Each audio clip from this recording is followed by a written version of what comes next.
നമസ്കാരം. എല്ലാ മാന്യ പ്രേക്ഷകർക്കും ടുഡേസ് ഡിബേറ്റിൻ്റെ മറ്റൊരു എപ്പിസോഡിലേക്ക് സ്വാഗതം. രണ്ടാം മോദി സർക്കാരിൻ്റെ അവസാന ബജറ്റ് ധനമന്ത്രി നിർമ്മല സീതാരാമൻ പാർലമെൻറ്റിൽ അവതരിപ്പിച്ചപ്പോൾ പറഞ്ഞത് രാജ്യത്ത് അഴിമതി കുറഞ്ഞെന്നാണ്. എന്നാൽ ഇക്കഴിഞ്ഞ ദിവസം ട്രാൻസ്പെറൻസി ഇൻ്റർനാഷണലിൻ്റെ 2023 കറപ്ഷൻ പെർസെപ്ഷൻ ഇൻഡെക്സ് പ്രകാരം മുൻ വർഷത്തെ താരതമ്യം ചെയ്യുമ്പോൾ രാജ്യത്ത് അഴിമതി വർദ്ധിച്ചിരിക്കുന്നു. 2022 85-ാം സ്ഥാനം 2023 93-ലേക്ക് എത്തിയിരിക്കുന്നു. ധനമന്ത്രി എന്ത് കണക്കുകളുടെ അടിസ്ഥാനത്തിലാണ് ഇത്തരമൊരു പ്രഖ്യാപനം നടത്തിയത്? ആരെ രക്ഷിക്കാനാണ് ശ്രമിക്കുന്നത്? ടുഡേസ് ഡിബേറ്റ് ഈ വിഷയം ചർച്ച ചെയ്യുന്നു. അതിഥികൾ മുതിർന്ന മാധ്യമപ്രവർത്തകൻ ശ്രീ ജോർജ് കള്ളിവയലിൽ, ശ്രീമതി വിനീത ഹരിഹരൻ BJP എന്നിവർ. ശ്രീമതി വിനീത ഹരിഹരൻ, ഇന്ന് പാർലമെൻറ്റിൽ ധനമന്ത്രി പറഞ്ഞത് രാജ്യത്ത് അഴിമതി കുറഞ്ഞിരിക്കുന്നു എന്നാണ്. പക്ഷേ 2 ദിവസം മുൻപ് നമ്മളൊരു റിപ്പോർട്ട് കണ്ടതാണ്. രാജ്യം അഴിമതിയുടെ കാര്യത്തിൽ രാജ്യത്തിൻ്റെ റാങ്ക് കൂട്ടിക്കിട്ടിരിക്കുകയാണ്. മുൻവർഷത്തെ താരതമ്യം ചെയ്യുമ്പോൾ നമ്മൾ റാങ്കുകൾ കൂടിക്കൂടി മുമ്പോട്ട് പോയിക്കൊണ്ടിരിക്കുന്നു. ഇത്തരമൊരു സാഹചര്യത്തിൽ എങ്ങനെയാണ് രാജ്യത്ത് അഴിമതി കുറഞ്ഞു എന്ന് ധനമന്ത്രിക്ക് പറയാൻ സാധിക്കുക?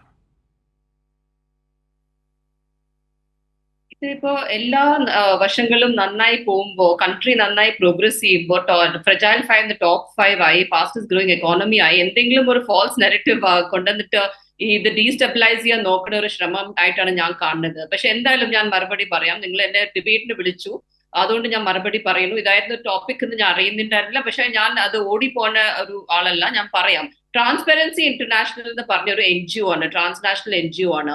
ഇങ്ങനത്തെ ഇൻഡസസും ഇങ്ങനത്തെ ഗ്ലോബൽ ഇൻഡസസും NGOs വഴി ചെയ്യണത് ഓൾറെഡി അത് ഗ്ലോബലി അത് ഡിസ്ക്ലെയിം ചെയ്ത ഒരു കാര്യമാണ്. ഗ്ലോബൽ ഹങ്കർ ഇൻഡെക്സ് ആയാലും ട്രാൻസ്പെറൻസി ഇന്റർനാഷണലിന്റെ കറപ്ഷൻ ഇൻഡെക്സ് ആയാലും ഇതൊക്കെ ഗ്ലോബലി ഒരു ഡിസ്ക്ലെയിം ചെയ്ത ഒരു ഇൻഡസസ് ആണ്. എല്ലാ കൺട്രീസും അവരോട് രീതിയിൽ മെഷർ ചെയ്യണം എന്നാണ് പറഞ്ഞിരിക്കുന്നത്, ഇൻഡിക്കേറ്റേഴ്സും ഗ്രോത്തും ഡെവലപ്മെന്റും. അതുകൊണ്ട് തന്നെ ഈ ഇൻഡെക്സിൽ നമ്മൾ ബിലീവ് ചെയ്യുന്നില്ല. കൺട്രി ഏറ്റവും കൂടുതൽ പ്രോഗ്രസ് ചെയ്യുന്ന ഒരു രീതിയിലാണ് പോയിക്കൊണ്ടിരിക്കുന്നത്. എന്നിട്ടാണ് നിങ്ങൾ എന്തെങ്കിലും ഒരു കറ എവിടെയെങ്കിലും കണ്ടുപിടിച്ചിട്ട് അവരെ താഴ്ത്താൻ നോക്കുകയാണെങ്കിൽ ആ ശ്രമം നടക്കില്ല അവിടെ. ബിക്കോസ് മോദി സർക്കാർ ഏറ്റവും നല്ല ഒരു ഭരണമായിരുന്നു. കഴിഞ്ഞ 10 വർഷത്തിൽ എത്രത്തോളം വർധനം ഉണ്ടായിട്ടുണ്ട്, പോവർട്ടി ഇൻഡെക്സ് എത്രത്തോളം ആൾക്കാരെ മാറ്റാൻ പറ്റിയിട്ടുണ്ട്. 25 കോടി ആൾക്കാരുടെ ഗരീബ് പോവർട്ടിന്ന് മാറ്റാൻ പറ്റിയിരിക്കുന്നത്. ബജറ്റ് സ്പീച്ച് എല്ലാവരും കേട്ട് കാണും. നിങ്ങൾ നിർമ്മല സീതാരാമനെ വിശ്വസിക്കുന്നില്ലെങ്കിൽ പിന്നെ ആരെ വിശ്വസിക്കുക? നിങ്ങൾ ഈ ഗവൺമെന്റിന്റെ ഇഫ് യു നോട്ട് ബിലീവിങ് പിന്നെ എന്താ നമുക്ക് പറയേണ്ട കാര്യമില്ല. സ്കെപ്റ്റിസിസം ക്രിറ്റിസിസമിന്റെ കാലഘട്ടം മാറിക്കഴിഞ്ഞു. അതുകൊണ്ട് തന്നെ സ്കെപ്റ്റിസിസം ക്രിറ്റിസിസം നിറഞ്ഞ കാരണമാണ് കേരളത്തിന്റെ പ്രോഗ്രസ് അത്രത്തോളം മറ്റു സംസ്ഥാനം നോക്കുമ്പോൾ നമുക്ക് പ്രോഗ്രസ് ചെയ്യാൻ പറ്റാത്തത്. ബിക്കോസ് ഈ നെഗറ്റീവ് ആറ്റിറ്റ്യൂഡ് ആണ്. ഈ നെഗറ്റീവ് നമ്മൾ ഈ പ്രോഗ്രസ് നോക്കണം. താങ്കളുടെ ഭാഷ കൃത്യമായി അവതരിപ്പിക്കാൻ ശ്രമിക്കുന്നുണ്ട്. പക്ഷേ എനിക്കൊന്ന് ഇടപെട്ടേ പറ്റുകയുള്ളൂ. ശ്രീ ജോർജ് കള്ളിവേലിൽ, ഇത്തരത്തിൽ രാജ്യത്തിൻ്റെ വികസനത്തെ താറടിച്ച് കാണിക്കാൻ വേണ്ടി വരുന്ന ചില റിപ്പോർട്ടുകൾ എന്നുള്ള രീതിയിലേക്കാണ് BJPയുടെ ഭാഗത്തു നിന്നും ഇപ്പോൾ വിനീത ഹരിഹരനൊക്കെ പറയുന്നത്. അത്രമാത്രം ഇപ്പോൾ ട്രാൻസ്പെറൻസി ഇൻ്റർനാഷണലിൻ്റെ റിപ്പോർട്ടിനെ ഒരു വിശ്വസിക്കാൻ കൊള്ളാത്ത, അല്ലെങ്കിൽ രാജ്യത്തെ താറടിച്ച് കാണിക്കാൻ വേണ്ടി നടത്തുന്ന റിപ്പോർട്ട് എന്ന രീതിയിലാണോ അതിനെ കാണേണ്ടത്? ഞാൻ ഒരിക്കലും ആ വാദത്തോട് യോജിക്കുന്നില്ല. കാരണം 2014 നരേന്ദ്രമോദി സർക്കാർ അധികാരത്തിൽ വരുന്നതിന് തൊട്ടു മുമ്പ് അന്ന് ഈ ട്രാൻസ്പെറൻസി ഇന്റർനാഷണലിന്റെ അതേ റിപ്പോർട്ടുകൾ വെച്ചിട്ടാണ് ഡൽഹിയിലും അടക്കം നമുക്കറിയാം രാജ്യത്ത് ഭയങ്കര അഴിമതിയാണ്, അഴിമതി കൂടിയിരിക്കുന്നു എന്ന് അന്ന് കോൺഗ്രസും ഇപ്പോഴത്തെ അരവിന്ദ് കെജ്രിവാൾ അടക്കമുള്ള ആം ആദ്മിയുടെ അന്നത്തെ ഇവരെല്ലാം ഒന്നിച്ചാണ് കോൺഗ്രസിനെതിരെ സമരം ചെയ്തത്, കോൺഗ്രസ് സർക്കാരിനെതിരെ, അന്നത്തെ കേന്ദ്ര സർക്കാരിന്. അപ്പോ ആ ഒരു അഴിമതിക്കെതിരെ ഉണ്ടാക്കിയ മൂടുപടത്തിൽ എന്തുമാത്രം സത്യസന്ധമായിരുന്നു എന്ന് പിന്നീട് നമുക്കറിയാം. കാര്യമായ എല്ലാവരെയും തന്നെ ശിക്ഷയിൽ നിന്ന് രക്ഷപ്പെട്ടു. ഒരാളും നമുക്കറിയാം വലിയ 1 ലക്ഷം കോടി 1.25 ലക്ഷം കോടി എന്നൊക്കെ പറഞ്ഞെങ്കിലും 10 വർഷം അധികാരത്തിരുന്ന മോഡി സർക്കാരിന് ഇക്കാര്യത്തിൽ ഏതെങ്കിലും തെളിവ് കൊണ്ടുവന്ന് ഇവരെയൊക്കെ ജയിലിലിടാനോ കുറെ നാള് അവർക്കെതിരെ ശിക്ഷിക്കാനോ കഴിഞ്ഞില്ല. പല കോടതികളിലും അന്നത്തെ ഈ പ്രതികളൊക്കെ ഇറങ്ങിപ്പോയതേ.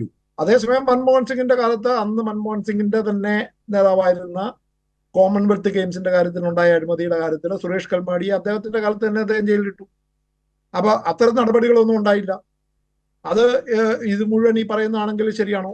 എന്നാൽ ഇപ്പോൾ ഈ ട്രാൻസ്പെറൻസി ഇന്റർനാഷണൽ കൊണ്ടുവന്നിരിക്കുന്ന അത് വളരെ വളരെ സത്യസന്ധമാണെന്ന് നമുക്ക് മനസ്സിലാക്കാൻ കഴിയും. കാരണം അവിടെ പാകിസ്ഥാനും മറ്റവരൊക്കെയാണ്. ഭൂട്ടാന് മാത്രമേ ഉള്ളൂ നമ്മുടെ അയൽരാജ്യങ്ങളുടെ ഇന്ത്യയേക്കാൾ മെച്ചപ്പെട്ട നിൽക്കുന്ന ഒരു സ്ഥിതി ഉള്ളത്. അവിടെ ഭൂട്ടാൻ ഒഴികെയുള്ള രാജ്യങ്ങൾ, പക്ഷേ സിംഗപ്പൂരും ജപ്പാനും തായ്വാനും സൗത്ത് കൊറിയയും ന്യൂസിലൻഡും ഓസ്ട്രേലിയയും ഒക്കെ നമ്മളെക്കാൾ വളരെ മെച്ചപ്പെട്ട നിലയിലുള്ള രാജ്യങ്ങളാണ്. അപ്പോൾ അവിടെയൊക്കെ അഴിമതി പരിഹരിക്കാനായിട്ട് എന്തെങ്കിലും ചെയ്തോ? ഈ അഴിമതി രാജ്യത്ത് ഇല്ലാതാക്കുമെന്ന് പറഞ്ഞ് അധികാരത്തിൽ വന്നവര് ഇപ്പോൾ എന്താണ് ചെയ്തത്? ഇവിടെ ഓരോ കാര്യത്തിലും നമുക്കറിയാം, അഴിമതി മുതൽ റഫാൽ ഇടപാട് മുതൽ എല്ലാത്തിലും ഒന്നെങ്കിൽ മൂടി വെക്കുകയോ അല്ലെങ്കിൽ കോടതികളിൽ നിന്ന് തന്നെ അത് മുക്കിക്കളയുകയോ ചെയ്യുന്ന ഒരു സ്ഥിതിവിശേഷം നമ്മുടെ രാജ്യത്തുണ്ടാകും.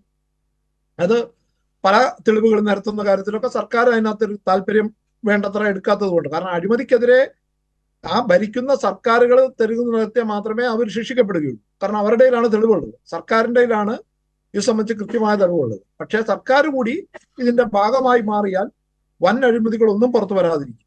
അതാണ് ഇപ്പോഴും മുമ്പുമൊക്കെ ഇതുണ്ടായിട്ടുണ്ട്. വിനീത ഹരിഹരൻ, ഇതാണ് ഒരു പ്രശ്നമായി നമ്മുടെ മുൻപിൽ നിൽക്കുന്നത്. സർക്കാർ തന്നെ ഒരു അഴിമതിയുടെ ഭാഗമായി നിന്നാൽ എങ്ങനെ അഴിമതിക്കാരെ അകത്താക്കാൻ സാധിക്കും? ഏതൊക്കെ അഴിമതിക്കാർ ഈ കഴിഞ്ഞ 10 വർഷത്തിനുള്ളിൽ ജയിലിനകത്താക്കാൻ ഈ സർക്കാരിന് സാധിച്ചു എന്നുള്ള ഒരു വലിയ ചോദ്യം നമ്മുടെ മുമ്പിലുണ്ട്. അതോടൊപ്പം തന്നെ മറ്റൊരു കാര്യം, ഈ ട്രാൻസ്പെറൻസി ഇൻ്റർനാഷണൽ ഈ റിപ്പോർട്ട് പുറത്തുവിടുമ്പോൾ കഴിഞ്ഞ വർഷവുമായി താരതമ്യം ചെയ്യുമ്പോൾ ഇന്ന് അഭിപ്രായ സ്വാതന്ത്ര്യത്തിനുള്ള അവസരം കുറവ്, അല്ലെങ്കിൽ സാമൂഹിക മാധ്യമങ്ങളിലൂടെ ഇടപെടാനുള്ള സ്വാതന്ത്ര്യത്തിൻ്റെ കുറവ് തുടങ്ങിയ കാര്യങ്ങളാണ് ഈ കഴിഞ്ഞ ഒരു വർഷത്തെയുമായി താരതമ്യം ചെയ്യുമ്പോൾ നമ്മുടെ റാങ്ക് പിന്നോട്ട് പോകാനുള്ള പ്രധാനമായ കാരണമായി ചൂണ്ടിക്കാണിക്കുന്നത്. നമുക്കതിനെ നിസ്സാരമായി കാണാൻ സാധിക്കുന്ന ഒന്നാണോ? നമുക്കറിയാം, പാർലമെൻറ്റിൽ കഴിഞ്ഞ സെഷനിൽ സർക്കാരിനെതിരെ സംസാരിച്ചു കഴിഞ്ഞാൽ, വിമർശിച്ചു കഴിഞ്ഞാൽ അവരെ പുറത്താക്കുന്ന സ്ഥിതിയിലേക്കാണ് രാജ്യം കണ്ടത്. അപ്പം ഇത്തരമൊരു സാഹചര്യത്തിൽ എങ്ങനെയാണ് നമുക്ക് രാജ്യത്ത് അഴിമതി കുറഞ്ഞു, അല്ലെങ്കിൽ ഈ സർക്കാരിൻ്റെ ഭാഗത്തു നിന്നും അഴിമതി ഇല്ലാതായി എന്ന് പറയാൻ സാധിക്കുക? വിനീത. എനിക്ക് എനിക്ക് കേൾക്കാൻ പറ്റില്ല ജോർജിയുടെ ബിക്കോസ് ടെക്നിക്കൽ ഇഷ്യൂസ് ഉണ്ടായ കാരണം. പക്ഷെ നിങ്ങളുടെ ക്വസ്റ്റ്യന്റെ മറുപടി പറയാൻ ഞാൻ ഇതിപ്പോ ആദ്യം നമുക്ക് നോക്കേണ്ട കാര്യം ഇന്ത്യയുടെ ഗ്രോത്ത് ആണ്. ഇന്ത്യയുടെ ഗ്രോത്ത് ആണ് നമ്മൾ വീണ്ടും ആവർത്തിച്ച് പറയാ. ഫ്രജൈൽ 5 ടോപ്പ് 5 ആയി. ഏറ്റവും എല്ലാ ഇൻഡിക്കേറ്റേഴ്സും നമ്മൾ ഏറ്റവും നല്ല പ്രോഗ്രസ് ചെയ്യുന്ന കൺട്രിയാണ്. ഇപ്പോ G20 പ്രസിഡൻസി നൽകി നമുക്ക് ഏറ്റവും ഒരു പ്രോഗ്രസീവ് നേഷൻ ആയി, അണ്ടർ ഡെവലപ്ഡ് കൺട്രി ആയിട്ട്, ഡെവലപ്പിംഗ് കൺട്രി ആയിട്ട് ഇപ്പൊ വികസിത് ഭാരത് 2047 അതിന് മുമ്പ് തന്നെ നമ്മൾ ഡെവലപ്ഡ് കൺട്രി ആയിട്ട് ഡിക്ലെയർഡ് ആവും. അപ്പൊ ഇതൊക്കെ തന്നെ എങ്ങനെയാണ് നമുക്ക് നേടാൻ പറ്റുന്നത്? ഇത്രത്തോളം ഇൻഡിക്കേറ്റേഴ്സ്, ഇത്രത്തോളം ഡേറ്റ, സ്റ്റാറ്റിസ്റ്റിക്സ്, 25 കോടി ആൾക്കാർ പോവർട്ടിന്ന് നമ്മൾ മാറ്റാൻ പറ്റി. ഇത്ര ആൾക്കാർക്ക് നമുക്ക് സൗജന്യമായിട്ട് കുറെ ഗ്യാസ് കണക്ഷനും അടിസ്ഥാന സൗകര്യങ്ങളും ഒക്കെ നൽകാൻ പറ്റിയിട്ടുണ്ട്. Universal saturation of basic services ആണ് നമുക്ക് അച്ചീവ് ചെയ്യാൻ പറ്റിയിരിക്കുന്നത് കഴിഞ്ഞ 10 വർഷത്തിൽ. ഇതൊക്കെ നമുക്ക് നിഷേധിക്കാൻ പറ്റുമോ? എന്നിട്ട് നിങ്ങൾ ഏതൊരു ട്രാൻസ്പെറൻസി ഇന്റർനാഷണൽ എന്ന് പറഞ്ഞിട്ട് ഇത് ട്രാൻസ്നാഷണൽ NGO, അത് funded by global people who നമ്മുടെ കൺട്രിയുടെ പ്രോഗ്രസിന്റെ ഇൻട്രസ്റ്റ് ഇല്ലാത്ത നേഷൻസിന്റെ ഒരു ഗ്രൂപ്പാണ് ട്രാൻസ്പെറൻസി ഇന്റർനാഷണൽ. ഇങ്ങനത്തെ ഗ്ലോബൽ ഇൻഡെക്സസ് ഒന്നും നമ്മൾ ബിലീവ് ചെയ്യുന്നില്ല, അത് നിഷേധിക്കുകയാണ്. നമ്മുടെ ഇൻഡെക്സ് ഉണ്ടാവും, ഇൻഡിപെൻഡന്റ് മോണിറ്ററിംഗ് ഏജൻസീസ് ഉണ്ട് നമ്മുടെ ഇന്ത്യയിൽ തന്നെ. ഇന്ത്യ ഇപ്പോ എല്ലാ ഗ്ലോബും നമ്മുടെ ഇന്ത്യയിലേക്ക് നോക്കുകയാണ്. ഇന്ത്യയുടെ പ്രോഗ്രസിന് നമുക്ക് എല്ലാവർക്കും ഒരുപാട് നേഷൻസിന് ബുദ്ധിമുട്ടുണ്ടാവും, ചൈന പോലെ നേഷൻസിന് ബുദ്ധിമുട്ടുണ്ടാവും നമ്മുടെ പ്രോഗ്രസ് കണ്ടിരുന്നെങ്കിൽ. നമ്മുടെ ചൈന 83 തന്നെ FDI അവരുടെ സ്കൈസ് ഓപ്പൺ ചെയ്തു, FDI ഇൻക്രീസ് ചെയ്തു, അത്രത്തോളം അവർ പ്രോഗ്രസ് ചെയ്തു. പക്ഷെ നമുക്ക് സ്തംഭന അവസ്ഥയിലായിരുന്നു 2014 മുമ്പ്. 2014 ശേഷമാണ് നമ്മൾ ഇത്രത്തോളം ഒരു റാപ്പിഡ് റൈസും റാപ്പിഡ് പ്രോഗ്രസ് ഉണ്ടാക്കാൻ പറ്റിയിരിക്കുന്ന എല്ലാ വിധത്തിലും. ഒരൊറ്റ ചോദ്യം മാത്രം വിനീത ഒന്ന് ഇടപെട്ടുകൊള്ളട്ടെ. ഒരൊറ്റ കാര്യം മാത്രം. ഇപ്പം താങ്കൾ സൂചിപ്പിച്ചതുപോലെ രാജ്യത്ത് ഗ്യാസ് കണക്ഷൻ കൊടുത്തു, അല്ലെങ്കിൽ കക്കൂസുകൾ ഒരുപാട് നിർമ്മിച്ചിട്ടുണ്ട്. അതൊന്നും ഞാൻ കുറ്റം പറയുന്നില്ല. അതൊക്കെ ഒരു രാജ്യത്ത് ആവശ്യമുള്ള കാര്യം തന്നെയാണ്. അതൊരു വികസനത്തിൻ്റെ ആവശ്യമുള്ള കാര്യം തന്നെയാണ്. രാജ്യം വികസിക്കട്ടെ, അതിലൊന്നും എതിർപ്പില്ല. പക്ഷേ ഇവിടെ ഒരു ഇൻ്റർനാഷണൽ അല്ലെങ്കിൽ റിപ്പോർട്ട് വന്നതിൽ അവർ പ്രധാനമായും ചൂണ്ടിക്കാണിക്കുന്നത് രാജ്യത്ത് അഭിപ്രായ സ്വാതന്ത്ര്യം കുറവാണ്, അല്ലെങ്കിൽ സാമൂഹ്യ മാധ്യമങ്ങളിലൂടെ ഇടപെടാനുള്ള സ്വാതന്ത്ര്യത്തിൻ്റെ കുറവുണ്ട്. അത് ഇല്ലെന്ന് പറയാൻ സാധിക്കുമോ? ഞാൻ പറഞ്ഞ ഒരു വിഷയത്തിലേക്ക് താങ്കൾ വന്നിട്ടില്ല. ഇക്കഴിഞ്ഞ പാർലമെൻറ്റ് സെഷനിൽ പ്രതിഷേധിച്ച പ്രതിപക്ഷത്തെ മുഴുവൻ ഇല്ലാതാക്കുന്ന രീതിയിലുള്ള സസ്പെൻഷൻ നടപടികളിലൂടെ പോയ ഒരു സർക്കാരല്ലേ? ഒരിക്കലുമല്ല. നമുക്ക് ശബ്ദമില്ല, നമുക്ക് ഉയർത്താൻ പറ്റുന്നില്ല എന്നൊക്കെ ഒട്ടുമല്ല. ഇപ്പൊ ഈ സ്വാതന്ത്ര്യമായ ഏജൻസീസ്ക്ക് നമുക്ക് ഫംഗ്ഷൻ ചെയ്യാൻ പറ്റുന്നില്ല എന്ന് ആരാ പറഞ്ഞത്? സെൽഫ് ഹെൽപ്പ് ഗ്രൂപ്പ് എന്ന് പറഞ്ഞ ഒരു മൂവ്മെന്റ് തന്നെ അത് ഒരു independent agencies, women led agencies ആണ്. നോൺ ഗവൺമെന്റൽ ഓർഗനൈസേഷൻസ്, ഒരുപാട് കറപ്റ്റായ ഓർഗനൈസേഷൻസ് ഉണ്ടായിരുന്നു, ഒരുപാട് ഫോറിൻ ഫണ്ടിങ് നൽകുന്ന ഏജൻസീസ് ഉണ്ടായിരുന്നു. അവരുടെ രീതികളും ഫണ്ട് ട്രാൻസ്ഫറിന്റെ രീതികളും ട്രാൻസ്പെറൻസി ഇല്ലാത്ത കാരണമാണ് ഒരുപാട് NGOs പൂട്ടേണ്ടി വന്നത് നമുക്ക്. അല്ലെങ്കിൽ മറ്റ് NGOs ഒക്കെ സ്റ്റേബിൾ ആയ ക്ലീൻ ആയ NGOs ഒക്കെ അവര് ഇപ്പോഴും എക്സിസ്റ്റ് ചെയ്യുന്നുണ്ട്, എപ്പോഴും നന്നായിട്ട് പെർഫോം ചെയ്ത് നന്നായിട്ട് ത്രൈവ് ചെയ്യുന്നുണ്ട്. എല്ലാ വിധത്തിലും നമ്മളൊരു prosperous, progressive, clean, transparent nation ആയിട്ടാണ് മാറിയിരിക്കുന്നത്. ഇത് നമ്മൾ പറയുന്നത് മാത്രമല്ല, BJP സ്പോക്സ് പേഴ്സൺ ആയ ഞാനല്ല പറയുന്നത്, ഇത് ഗ്ലോബലി അക്ലെയിം കാര്യങ്ങളാണ്. വേൾഡ് ബാങ്കും യുണൈറ്റഡ് നേഷൻസും എല്ലാവരും അക്ലെയിം ചെയ്ത കാര്യം. നമ്മുടെ ഗ്രോത്തിന്റെയും നമ്മുടെ എല്ലാ ഇൻഡിക്കേറ്റേഴ്സും അവർ ഏറ്റവും കൂടുതൽ പ്രശംസിച്ച കാര്യങ്ങളാണ്. പിന്നെ അഴിമതിയുടെ അഗേൻസ്റ്റ് ആയിട്ട് നിങ്ങൾ പറഞ്ഞു, എൻഫോഴ്സ്മെന്റ് ഡയറക്ടറേറ്റിന്റെ കാര്യം ആണെങ്കിൽ നമ്മൾ പറയാം, എൻഫോഴ്സ്മെന്റ് ഡയറക്ടറേറ്റ് ശരിക്കും അത് അൺലീഷ് ചെയ്തൊരു വെപ്പൺ തന്നെയാണ്. നമ്മൾ കറപ്ഷന്റെ അഗേൻസ്റ്റ് ആയിട്ട് ഒരു വാറാണ് നമ്മുടെ ഇപ്പൊ നടക്കുന്നത് ഈ കൺട്രിയിൽ. നിങ്ങൾ ഏത് ഇൻഡെക്സ് എടുത്താലും നമ്മൾ പറയും വി ആർ ഫൈറ്റിംഗ് കറപ്ഷൻ. നമ്മൾ ടിൽ കറപ്ഷൻ വൈപ്പ് ഔട്ട് ആവുന്നത് വരെ നമ്മൾ. ശ്രീ ജോർജ് കള്ളുവേലിൽ, ഞാൻ വിനീത ഹരിഹരനോട് ചോദിച്ച ഒരു ചോദ്യം, അവർ മനഃപൂർവ്വമാണോ എനിക്കറിയില്ല, അതിന് ഉത്തരം നൽകിയിട്ടില്ല. ഏറ്റവും വലിയൊരു ജനാധിപത്യ രാജ്യമായ ഇന്ത്യയിൽ പ്രതിപക്ഷം എന്നുള്ളത് ഒരു ജനാധിപത്യത്തിൻ്റെ അടിസ്ഥാന ഘടകം തന്നെയാണ്. പക്ഷേ ഇക്കഴിഞ്ഞ പാർലമെൻറ്റ് സെഷനിൽ നാം കണ്ടു കഴിഞ്ഞതാണ്, ഭരണകക്ഷിക്കെതിരെ പ്രതികരിച്ചാൽ അല്ലെങ്കിൽ പ്രതിപക്ഷത്തിൻ്റെ സ്വരം കേട്ടുകഴിഞ്ഞാൽ അവരെ പുറത്താക്കുന്നതിലേക്ക് ഭരണകക്ഷി പോകുന്നത് ഒരു ജനാധിപത്യ രാജ്യത്തിന് ഭൂഷണമാണോ? അതുതന്നെയാണ് ഇവിടെ ട്രാൻസ്പെറൻസി ഇൻ്റർനാഷണൽ ചൂണ്ടിക്കാണിക്കുന്ന മറ്റൊരു കാര്യം. ഇവിടെ അഭിപ്രായ സ്വാതന്ത്ര്യത്തിന് വിലങ്ങ് തടികളുണ്ട് എന്നുള്ളത്. അപ്പം ഇത്തരമൊരു സാഹചര്യത്തിൽ ഈ റിപ്പോർട്ടിനെ നമുക്ക് തള്ളിക്കളയാൻ പറ്റുന്ന ഒന്നാണോ? പ്രൊഫസർ ബിവിഷ, ഇന്ന് ഇന്ത്യയിൽ പലർക്കും, പ്രത്യേകിച്ച് മാധ്യമരംഗത്തൊക്കെ നമുക്കറിയാം, പ്രധാനപ്പെട്ട മാധ്യമങ്ങളെല്ലാം കോർപ്പറേറ്റ് കമ്പനികളോ BJP അനുകൂല വ്യക്തി കോടീശ്വരന്മാരുടെ കൈകളിലായി കഴിഞ്ഞു. സ്വാഭാവികമായിട്ടും അതിൻ്റെതായ പ്രശ്നങ്ങളും. ഈ അഴിമതികൾ പുറത്തു കൊണ്ടുവരണമെങ്കിൽ സ്വതന്ത്രമായ മാധ്യമങ്ങൾ ആദ്യം ഉണ്ടാകണം. അതുപോലെ തന്നെ നമുക്കറിയാം, ഇവിടെ കഴിഞ്ഞ 1.5 വർഷത്തിൽ കൂടുതലായിട്ട് ഒരു ലോക്പാലിനെ നിയമിച്ചിട്ടില്ല. 2022 മെയ് മുതൽ അത് ഒരു ജസ്റ്റിസ് PK മൊഹന്തിക്ക് താൽക്കാലിക ചെയർമാന്റെ ചുമതല കൊടുത്തിരിക്കുകയാണ്. ലോക്പാൽ നിയമം തന്നെ, അതായത് കഴിഞ്ഞ UPA സർക്കാരിന്റെ അവസാന കാലത്ത് 2011 അത് പാസ്സാക്കിയതിന്റെ ഓർമ്മ, അന്ന് പാസ്സാക്കിയ ആ ബില്ലനുസരിച്ച് അതിനെയൊക്കെ നിരായുധരാക്കുക. ഈ രാജ്യത്ത് അഴിമതിക്കെതിരെ നടപടിയെടുക്കേണ്ട, അതിന് നേതൃത്വം കൊടുക്കേണ്ട സർക്കാർ ഇത്തരം സ്ഥാപനങ്ങളെ ദുർബലപ്പെടുത്തി എന്ന് പറയാതിരിക്കാൻ വയ്യ. കാരണം അതാണ് നടന്നിരിക്കുന്നത്. ഇവിടെ വിജിലൻസിൽ ഒരു പരാതി കൊടുത്താൽ, അല്ലെങ്കിൽ ലോക്പാലിൽ ഒരു പരാതി കൊടുത്താൽ അതിന് എത്രമാത്രം പരിഹാരം കാണുന്നുണ്ട് എന്ന കാര്യം പോലും പുറത്തു വരുന്നില്ല.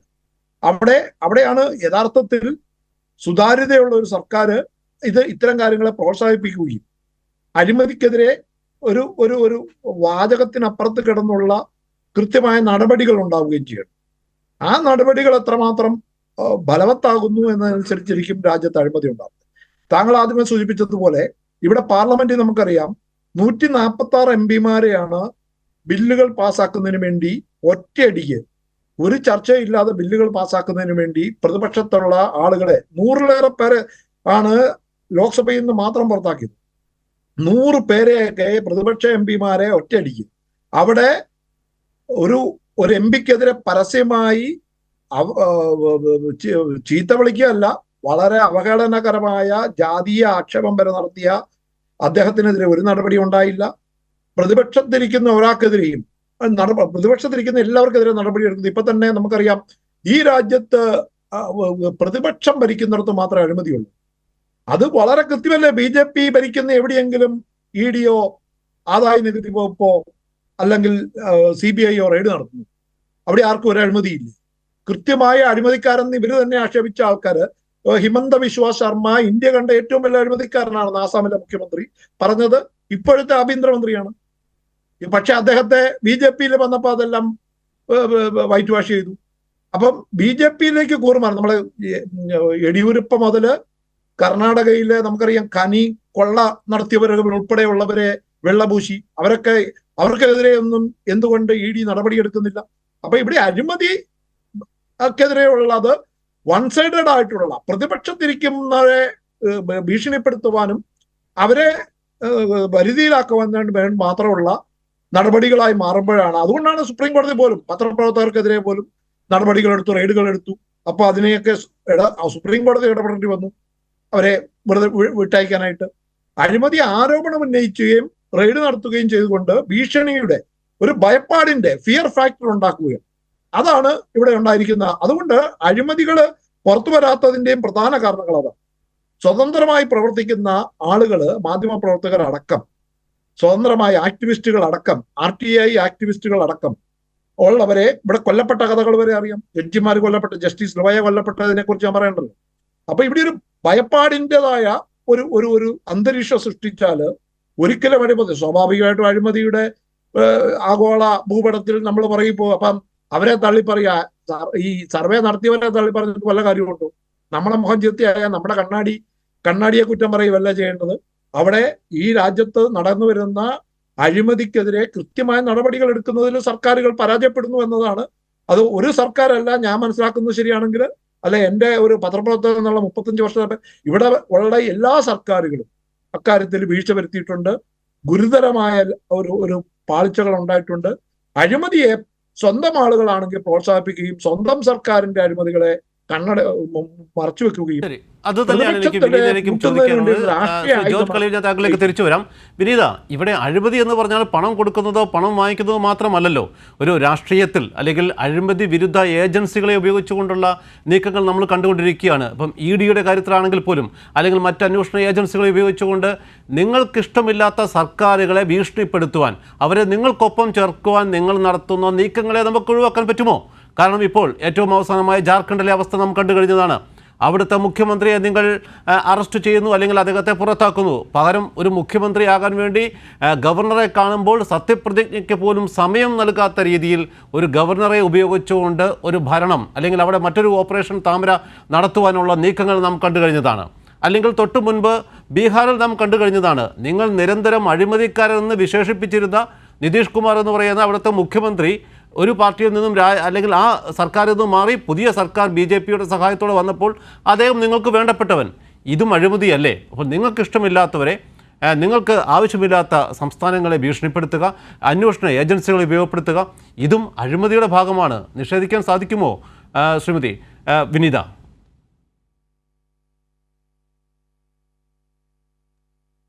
ഇല്ല, ഇത് നിങ്ങൾ പറയുന്ന കാര്യങ്ങളൊക്കെ ഫാൾസ് നെറേറ്റീവ്സ് തന്നെയാണ് ഞാൻ പറയുള്ളൂ. ബിക്കോസ് ഈ അഴിമതി എവിടെയാണെന്ന് വെച്ചാൽ അവിടെ നമ്മുടെ എൻഫോഴ്സ്മെന്റ് ഏജൻസീസും നമ്മുടെ CBIയും എൻഫോഴ്സ്മെന്റ് ഡയറക്ടറേറ്റ് എത്തും.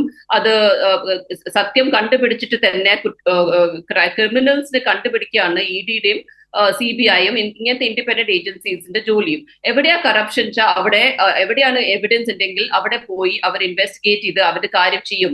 എൻഫോഴ്സ്മെന്റ് ഡയറക്ടറേറ്റിന്റെ എഫിഷ്യൻസി കൂടിയിട്ടുണ്ട്. അത് സത്യമാണ്. 2014 ശേഷം എൻഫോഴ്സ്മെന്റ് ഡയറക്ടറേറ്റും CBI പോലെ ഏജൻസീസിന്റെ എഫിഷ്യൻസിയും ട്രാൻസ്പെറൻസി ഇൻക്രീസ് ചെയ്തിട്ടുണ്ട്.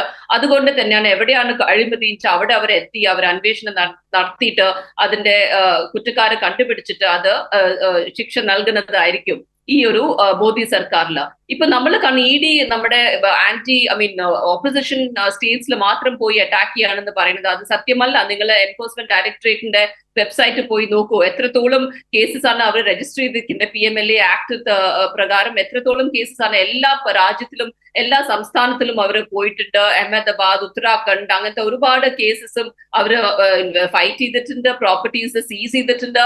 അപ്പൊ വെറുതെ ഇങ്ങനെ പറഞ്ഞുകൊണ്ടിരുന്നാൽ നമ്മൾ BJP ഓപ്പോസിഷൻ പാർട്ടീസിന്റെ എതിരെ മാത്രമാണ് എൻഫോഴ്സ്മെന്റ് ഡയറക്ടർ ഓപ്പറേറ്റ് ചെയ്യുന്നത്, അത് സത്യമാവില്ല.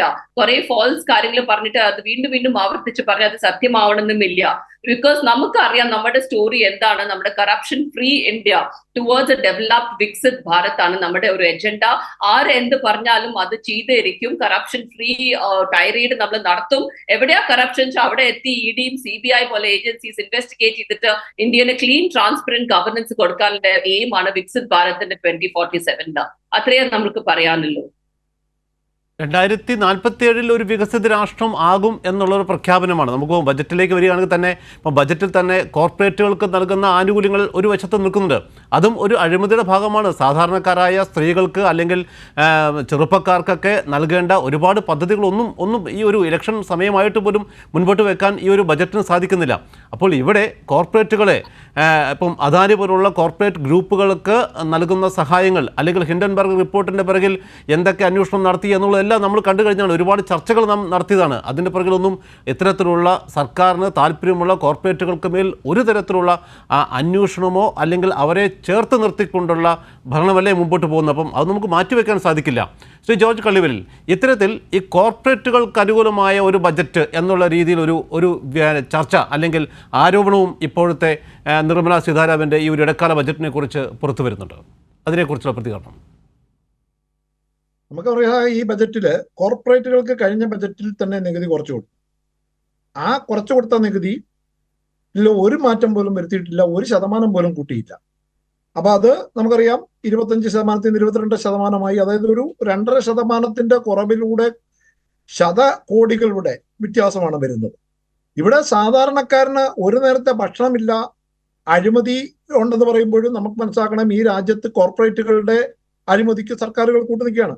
സർക്കാരിന്റെ കണക്കനുസരിച്ച് ഇന്ന് ശ്രീമതി നിർമ്മലാ സീതാരാമൻ പാർലമെന്റിൽ പറഞ്ഞതനുസരിച്ച് 80 ലക്ഷം പേർക്ക് ഈ സർക്കാർ ഈ വർഷം റേഷൻ അരി കൊടുത്തു.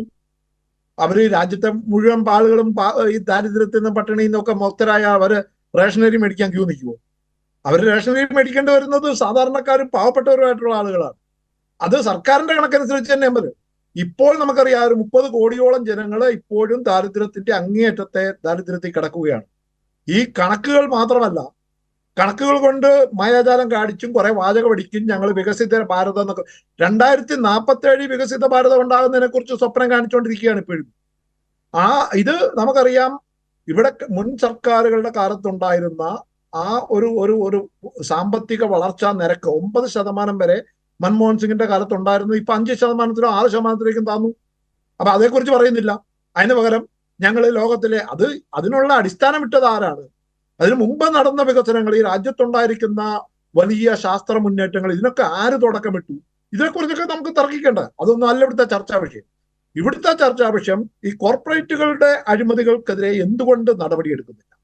ഒരു കോർപ്പറേറ്റുകളുടെ മാത്രമല്ല, ഞാൻ വേണം മുമ്പേ പറഞ്ഞ പോലെ ഒരു 7 പേരുടെ പേരെടുത്ത് പറയാം. BJP-യിലേക്ക് മാറിയപ്പോ അല്ല BJP-ക്കാരായപ്പോ നടപടി എടുക്കാതെ പോയ ആളുകൾ. BS യെദ്യൂരപ്പയുടെ കാര്യത്തിൽ നമുക്കറിയാം, അദ്ദേഹത്തിനെതിരെ ലാൻഡ് ആൻഡ് മൈനിങ് സ്കാമുകളാണ്. അദ്ദേഹത്തിന്റെ ഡയറിയിൽ നിന്ന് ജഡ്ജിമാർക്കും വക്കീലന്മാർക്കും അധികം ലക്ഷങ്ങൾ കൊടുത്തതിന്റെ കുറിപ്പുകൾ കിട്ടിയതാണ്. റെഡ്ഡി ബ്രദേഴ്സ് 16,500 കോടി രൂപയുടെ അഴിമതി നടത്തിയെന്നായിരുന്നു കേസ്. ആ കേസ് പിന്നെ എവിടെ പോയി? ഹിമന്ത ബിശ്വ ശർമ്മയുടെ കാര്യത്തിൽ നമ്മൾ ആദ്യമേ സൂചിപ്പിച്ചു. ശിവരാജ് സിംഗ് ചൗഹാന്റെ കാര്യത്തിലുണ്ടായ നമ്മുടെ മധ്യപ്രദേശിലെ മുഖ്യമന്ത്രിയായിരുന്ന വ്യാപം ചോദ്യപേപ്പർ സ്കാം വലിയ സ്കാമാണ്. എന്തുകൊണ്ട് നടപടി പിന്നീട് ഉണ്ടായില്ല? അഴിമതിക്കെതിരെയാണ്. മുഗൾ റോയുടെ കാര്യത്തിൽ തൃണമൂൽ കോൺഗ്രസിന്റെ ലീഡറായിരുന്ന മുഗൾ റോയി BJP ചേർന്നപ്പോൾ എല്ലാ പ്രശ്നവും അവസാനിച്ചു. അവിടെ അദ്ദേഹത്തിനെതിരെയുണ്ട്. രമേഷ് പൊക്രിയാൽ നിഷാങ്കിനെതിരെ, പഴയ മന്ത്രിയായിരുന്നു കേന്ദ്രത്തിലെ, അദ്ദേഹത്തിനെതിരെയുള്ള കേസും അദ്ദേഹം BJP ചേർന്നപ്പോൾ അവസാനിച്ചു. നാരായണ റാണെ മഹാരാഷ്ട്രയില്, അദ്ദേഹത്തിനെതിരെ ED-യുടെ കേസ് തന്നെയുണ്ട്. പിന്നീട് അദ്ദേഹം BJP ചേർന്നോടെ പിന്നെ കേൾക്കാനില്ല. ആ ED-യുടെ കേസിന്മേൽ എന്തുകൊണ്ടാണ് ഇപ്പോൾ ED മുന്നോട്ട് പോകാത്തത്? അതായത് BJP-യിലേക്ക് പോയാൽ, സർക്കാരിനോടൊപ്പം ചേർന്നാൽ നിങ്ങൾ വെള്ളപൂശപ്പെടുന്നു. അഴിമതികളെല്ലാം, അഴിമതിയുടെ പേര് മുഖപറ, ഇതിൽ തന്നെ എത്ര പേരെ ശിക്ഷിച്ചു നമുക്കറിയാം. P. ചിദംബരം അടക്കമുള്ളവരെ ജയിലിലിട്ട ശേഷം അദ്ദേഹത്തിനെതിരെ ഒരു നടപടിയും ഉണ്ടായിട്ടില്ല. ജയിലിലിട്ടു, വാർത്ത സൃഷ്ടിച്ചു. വാർത്തയ്ക്ക് ശേഷം എന്തുകൊണ്ട് ഇതിനെ നിയമപരമായി കൊണ്ടുപോയി ഇതിന്റെ അന്തിമ ലക്ഷ്യത്തിലേക്ക് എത്തിക്കാൻ ഈ സർക്കാരിന് കഴിയുന്നില്ല? അതിന്റെ അർത്ഥം ഇവിടെ അഴിമതിയുടെ മൂടുപടം ഉണ്ടാക്കുകയും നടപടികൾ ഇല്ലാതെ പോവുകയും ചെയ്യുന്നു. യഥാർത്ഥത്തിൽ അഴിമതിക്കാരായിട്ടുള്ള ആളുകളെ സംരക്ഷിക്കുന്നു. കോർപ്പറേറ്റുകൾ, വൻകിട കോർപ്പറേറ്റുകൾ ശതകോടികൾ, സഹസ്ര കോടികൾ ഈ രാജ്യത്തിന്റെ സാധാരണക്കാരുടെ പണം പലതരത്തിൽ കൊള്ളയടിക്കുമ്പോൾ, അത് നമുക്കറിയാം. ഒരു ഒരു ഒരു ഒരു ഭക്ഷ്യ എണ്ണയുടെ 60 രൂപയോ 80 രൂപയോ ഉണ്ടായിരുന്ന ഭക്ഷ്യ എണ്ണയ്ക്ക് ഇപ്പം നമ്മൾ 140 രൂപ കൊടുക്കുന്നത്. ലക്ഷക്കണക്കിന് ലിറ്റർ ഭക്ഷ്യ എണ്ണ ഈ രാജ്യത്ത് ആരാ വിൽക്കുന്നത്? അത് നമുക്കറിയാം, അദാനിയും അംബാനിയും അടക്കമുള്ള, ഗോദ്രേജും അടക്കമുള്ള കമ്പനികളാണ് ഇതെല്ലാം വിൽക്കുന്നത്. അവർക്ക് ജോർജ് എത്ര കൊലവലിൽ കോടി ഒരൊറ്റ രൂപ ചോദ്യം കൂടി എനിക്ക് വിനീത ഇപ്പോൾ ഹരിഹരനിലേക്ക് പോകേണ്ടതുണ്ട്. ഒരേ ഒരു ചോദ്യം മാത്രം. വിനീത ഹരിഹരൻ, ഈ സൂചിപ്പിച്ചതെല്ലാം രാജ്യത്ത് നടന്നുകൊണ്ടിരിക്കുന്ന കാര്യങ്ങളാണ്. നിങ്ങൾക്ക് വേണ്ടപ്പെട്ടവരെ നിങ്ങളുടെ കൂടെ ചേർത്ത് കഴിഞ്ഞാൽ അവരുടെ അഴിമതി ഇല്ലാതാകുന്നു. അപ്പോൾ ഇത്തരത്തിൽ നിങ്ങൾക്ക് ആവശ്യമുള്ളവരെ അല്ലെങ്കിൽ നിങ്ങൾക്ക് എതിർപ്പുള്ളവരെ നിങ്ങളുടെ ഒപ്പം ചേർത്ത് നിർത്തുക, അവരുടെ അഴിമതികൾ ഇല്ലാതാകുന്നു. ഇതും ഈ രാജ്യത്ത് സംഭവിച്ചുകൊണ്ടിരിക്കുന്നതാണ്. ഇപ്പം ജാർഖണ്ഡിലെ കാര്യം തന്നെ ഏറ്റവും അവസാനമായി അധികം വൈകാതെ അവിടെ ഒരു BJP നേതൃത്വത്തിലുള്ള സർക്കാർ വരുമോ എന്ന് പോലും അറിയില്ല. ആ രീതിയിലാണ് കാര്യങ്ങൾ മുമ്പോട്ട് പോകുന്നത്. അപ്പം ഇതും കണ്ടില്ലെന്ന് നടിക്കാൻ സാധിക്കുമോ വിനീത? ഒന്നാമത്തെ കാര്യം, നിങ്ങൾ ആദ്യം പറഞ്ഞ കാര്യത്തിൽ എനിക്ക് മറുപടി പറയാനുണ്ട്. നിങ്ങൾ പറഞ്ഞു അടിസ്ഥാന സൗകര്യങ്ങൾ എന്താ കൊടുത്തിരിക്കുന്നത്. അടിസ്ഥാന സൗകര്യത്തെ കുറിച്ച് പറയാൻ നിങ്ങൾ പറയും അതൊക്കെ നിസ്സാര കാര്യങ്ങളാണ്. ഗ്യാസ് കണക്ഷൻ നൽകി, കുറെ ടോയ്ലറ്റ്സ് കൺസ്ട്രക്ട് ചെയ്ത്, അതൊക്കെ ചെയ്യേണ്ട കാര്യങ്ങളാണ്, അത് സർക്കാർ ചെയ്യേണ്ട കാര്യങ്ങളാണ്. പക്ഷെ നമ്മൾ അത് പറയുമ്പോൾ നിങ്ങൾ പറയും എന്തുകൊണ്ടാണ് കോർപ്പറേറ്റ്സിന് നിങ്ങൾ കൊണ്ടുവന്നിട്ട് ഇപ്പൊ ഈ നെറേറ്റീവ്സ് മാറ്റി മാറ്റി മാറ്റി എങ്ങനെയെങ്കിലും ഈ സർക്കാരിനെ മലൈൻ ചെയ്യാനായിട്ട് ആഗ്രഹമായിട്ടാണ് ഞാൻ കാണുന്നത് ഈ ഡിസ്കഷൻ. എന്തൊക്കെ പറഞ്ഞാലും നിങ്ങൾ പറഞ്ഞു UPA ഗവൺമെന്റിലും ഗ്രോത്ത് ഉണ്ടായിട്ടുണ്ടെന്ന്. ഈ സ്റ്റാറ്റിസ്റ്റിക്സ് പ്രകാരം നമുക്ക് കൃത്യമായിട്ട് കമ്പയർ ചെയ്യാൻ പറ്റും. GDP എത്രയായിരുന്നു 2014 ഇപ്പൊ എത്രയാണ്? 113 lakh crore ആയിരുന്നു, ഇപ്പൊ 296 crore ആണ്. ഫ്രജൈൽ 5 ടോപ്പ് 5 ആയി. പെർ ക്യാപിറ്റൽ ഇൻകം 72,000 ആയിരുന്നു 2014-15 ഇപ്പൊ 1 lakh ആയിരുന്നു 23-24. FDI ഇൻഫ്ലോ, അതെ പോലെ ഒരുപാട് കാര്യങ്ങൾ. Ease of doing business 142nd rank ആയിരുന്നു 2014, ഇപ്പൊ 63rd റാങ്ക് ആണ് ease of doing business. Capital expenditure outlay 1.88 lakhs ആയിരുന്നു 2014, ഇപ്പൊ 10 ലക്ഷം കോടിയായിട്ട് മാറിയിട്ട് 11 ലക്ഷം കോടിയാണ്. നിർമ്മല സീതാരാമൻ ജി പറഞ്ഞ ഒരു ഫിഗർ, മാജിക്കൽ ഫിഗർ ആയിരുന്നു അത്. 11 lakh കോടിയാണ്. സമയത്തിന്റെ പരിമിതി മൂലം താങ്കളിലേക്ക് കൂടുതൽ പോകാൻ സാധിക്കുന്നില്ല. ഈ കണക്കുകളൊക്കെ നമുക്ക് ചൂണ്ടിക്കാണിക്കാൻ പറ്റും. പക്ഷേ ഇപ്പോൾ ട്രാൻസ്പെറൻസി ഇന്റർനാഷണലിന്റെ കണക്ക് പുറത്തു വന്നാൽ നിങ്ങൾക്കത് യോജിക്കാനാവില്ല. കാരണം നിങ്ങൾക്ക് അനുകൂലമല്ലാത്തതുകൊണ്ട്. അഴിമതിയെ വെച്ച് ഉറപ്പിക്കില്ല എന്ന് മാത്രം പറഞ്ഞാൽ പോരാ, നമ്മൾ അതിനുള്ള ആത്മാർത്ഥമായ ശ്രമവും സർക്കാരിൻ്റെ ഭാഗത്തു നിന്നും ഉണ്ടാകണമെന്ന് മാത്രം സൂചിപ്പിക്കുന്നു. ടുഡേസ് ഡിബേറ്റ് അവസാനിക്കുന്നു.